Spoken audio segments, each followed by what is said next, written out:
What's up, Inconceivable Fitness family? Sorry for the weird camera angle. My garage is full of yard sale junk that we're getting rid of this weekend. So we got a fun little AMRAP for you today. We're going to be doing 4 different stations of a 1-minute AMRAP, and then we're doing 4 rounds of all of that. So first up is going to be 1 minute of push-ups, then 1 minute of air squats, then a minute of V-ups, and a minute of box jumps, which I have my handy-dandy plate set up for, and we'll just repeat that 4 times. So with no further ado, let's get into some warm-ups. So I'm going to start with 20 rounds or rotations of just jog in place of 10, 11, 12, 13, 14, 15 high knees, 2, 3, 4, 5, 6, 7, 8, 9, 10, 11, 12, 13, 14, 15, 16, 18. Butt kicks. 6, 7, 8, 12, 13, 14, 16, 20, and then jumping jacks. 1, 2, 3, 4, 6,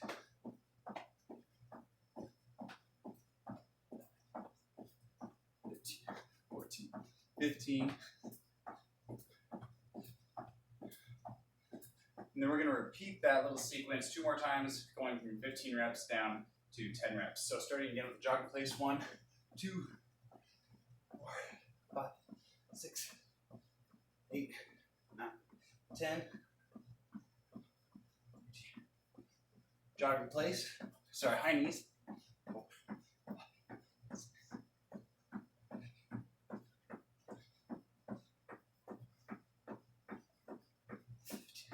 And then butt kicks, 15.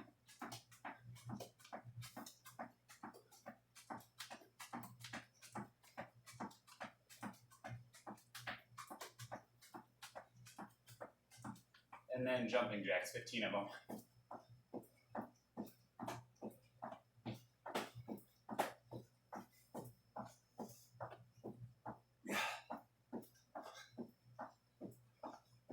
Okay, final round, we're just doing 10 of each movement.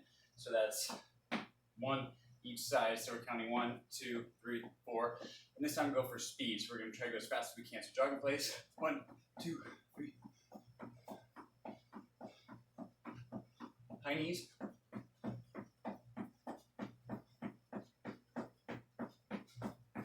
And butt kickers.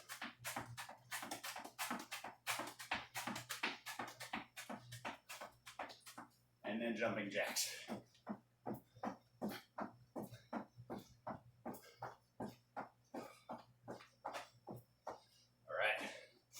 Pretty sure I told you to count those incorrectly. Hopefully you were just following along with me. We got it done. So now we're going to warm up our core a little bit. We're going to get 20 hollow rocks. And I'll give you some options if you don't have the hollow rock. 20 would just be like this. 1, 2. If that's too intense, you can lay back and kind of just lift your feet off the ground. You can do in and outs. Just 20 of an abdominal movement here to really try to warm up that core here. So I'm going to finish out a few more hollow rocks while you guys are working. Trying to keep your feet off the ground, shoulders off the ground. And hold that nice hollow boat position. I'm not quite sure where I'm at, but I feel like that's enough for me. So next we're going to warm up the posterior a little bit. We're going to get some Superman/Superwoman. Just going to lay down on your stomach. You can have your hands by your side or out in front. What we're going to do is squeeze the back, glutes and hamstrings, and pull the legs and chest off the ground. You get 20 of those. Now if that's too intense, you can go side to side and kind of use the down arm and down leg to help push the other one up. Again, we're really trying to squeeze the glutes, squeeze that back, and then reach long.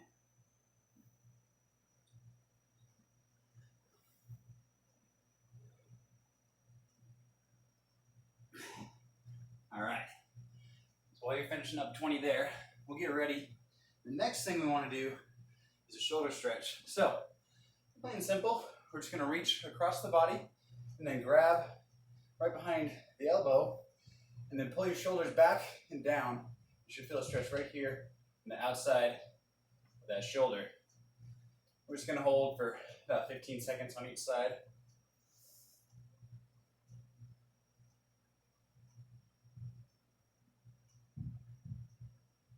Okay, switch. Remember, shoulders back and down, and really isolate the front of that shoulder there. So our push-ups, obviously we want our arms to be plenty warm for. We're also potentially going to use our arms a lot in the box jumps and the V-ups. So it really helps to have these shoulders nice and loose.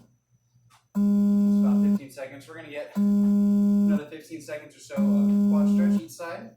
So you can try to square those hips up, push that quad down towards the floor, and then just pull up towards the glute in the back. Alright, switch sides. Hope you like my medium shirt here. Gotta represent the Inconceivable fitness, even if it's a little tight.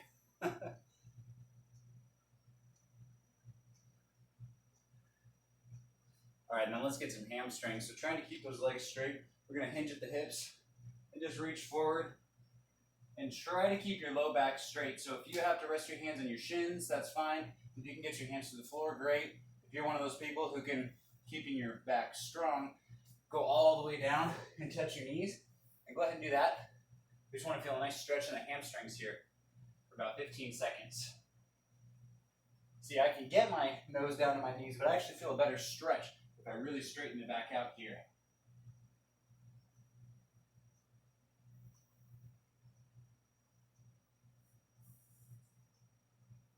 Okay, and then the last thing we want to do is a little bit of a squat hold. So take the feet a little bit wider than your standard squat stance. We're going to come down into it and then use your elbows to kind of open up the hips here. And we're holding the very bottom of a squat on this one. So it's more of a hip opener and a stretch than it is like an active static muscle hold.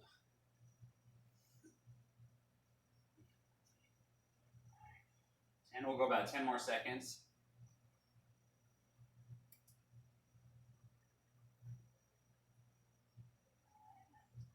All right.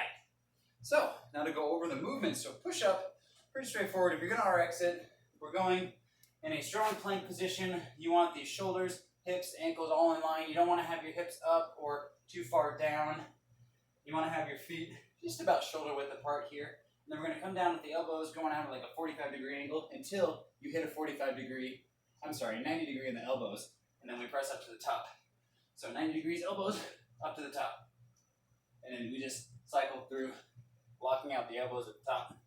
If those are too tough for you, or if you're just not quite there yet, you can obviously come down to the knees. And if even this is too difficult, you can do kind of a worm with it where your hips go down first, and then you're going to press up with the arms and then follow with the hips. So that's obviously the scaled version. What we're working towards is that plank position full push-up. What I'm probably going to do with a whole minute here is get as many strict push-ups as I can, and then I'll drop down to my knees to keep going, and then we'll take a break at about 50 seconds to transition to the next move. So the next thing is going to be air squats. So from a front view, feet at about hip width apart, maybe just outside the hips, toes pointed slightly out. First thing that happens is we're hinging at the hips, pushing the hips back, and then we're going to bend the knees, come down to parallel. And you'll notice I still have my weight evenly distributed through my feet, keeping my chest tall. Maybe putting arms overhead helps keep your chest up. And then we're going to do the same thing in reverse. So stand up. The last thing to come through is the hips. You don't want to find yourself doing one of these weird hip things where you're kind of like humping up to the top here. So hips first, down, and then knees, hips last, and extend to the top there. If that's too much for all the squats, you can take it and just go one leg and just do lunges instead. Or you can sit down onto your box and stand up like this. So good scaling options there for squats. Next is going to be V-ups. So the RX version is similar to that hollow rock. We're going to come up and touch our toes and just work on making that V position with the body. Scaled versions are, you can do what they call crunchy frog, where you're just giving your legs a little hug there. You can do just leg raises. You can do scissor legs. You can even do just regular old crunches. Just find an abdominal movement that's going to be comfortable for you to maintain the entire time. And then next, we've got our box jump or step up. So for your box jumps, remove this J hook so I don't hit it. You want to get in that strong jump position. So kind of like we're catching a power clean right here. That's where we want to jump from for these also. If you go too far down, you're using a lot of extra energy that you shouldn't have to. So a little quarter squat and then follow through the hips. So explode through like you're jumping for height. Explode at the hips, boom, and try to land as tall as you can. Because if you land down like this every time, that's another squat I have to do right there. So we're going for minimizing the movement. Step down, step down. If the jump's too intense, we can take a step up and alternate legs here. If that's too intense, find a lower surface. You can assist yourself. I don't recommend it, but if you have to do that in order to get up to your surface, then that's what you can do. So that's it for the movements. Hopefully you have your variant. We're gonna take a quick break and then come on back for the WOD. Thanks.